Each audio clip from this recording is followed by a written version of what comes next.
په هلمند ولایت کې ولسي خلکو په خپل مالي لګښت د سړکونو د جوړولو چارې پیل کړي دي. د دې ولایت مرجع ولسوالۍ اړوند د هغه 15 سړکونو چې مجموعه 40 کیلومتره کېږي د هوارکارۍ چارې د دې ولسوالۍ خلکو په خپل مالي لګښت او ولسي اشر باندې پیل کړي دي. د مرجع ولسوالۍ یو تن قومي مخور الحاج سعد الله حاجي اخندزاده صاحب ویله د دې ولسوالۍ ټول اوسیدونکو ملي ارزښتونو ته ژمن دي او د اسلامي امارت سره په ګډه د خپل هیواد په جوړونه کې همکارۍ ته دوام ورکوي. مرجع ولس د سپین ږیرو سره راټول سول، خدای دې خیر ورکړي، موافقه او اتحاد هم پر دغه باندې وکړي. شروعه دغه به قرار خپل د ولس په ملاتړ باندې دغه لاره جوړه کړو. نو انشاءالله والعزیز بس دغه 4 سلن ټکټران و د کوچني ټکټران دغه مو ورته کړي دي د ولس په مشوره باندې، د ټول ولس په مشوره. نو انشاءالله دغه کار چې دی مخکې یو موټر وي موټرسکل به نو سره تېرېدلی، اوس 3 موټران هم څنګ پر څنګ سره تېرېدلی سي نه دی.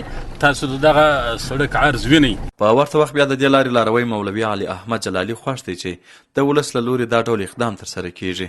نوموړی وایي دا د دې څرګندونه کوي چې اسلامي امارت او ولس په ګډه د هیواد د بیارغونې لپاره خپل هڅو ته دوام ورکړی دی. ډېر خوښ یم په دې باندې ولسونه او ولسو ته ډېره اسانتیاوې برابرېږي، ځکه چې ولس چې دی مریضان لري، مشکلات لري.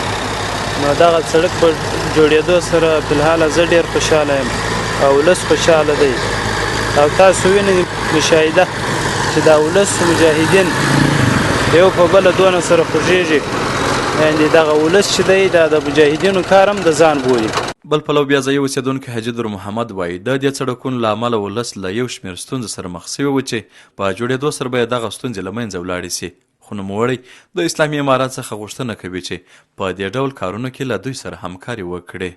دا د ټوله وطن د دښتو دا وار د ګټه ځینې اخلي او ټوله مخلوق په دغه سړک را روان دی. دا بیخي لوی سړک دی چې د ولسوالۍ مخلوق پر را روان دی. اسلامي امارت څخه دا غوښتنه ده چې موږ ته یو ګلیډر و دا شی راکړي چې سربیره پر تیر کړو چې ښه کلک سي.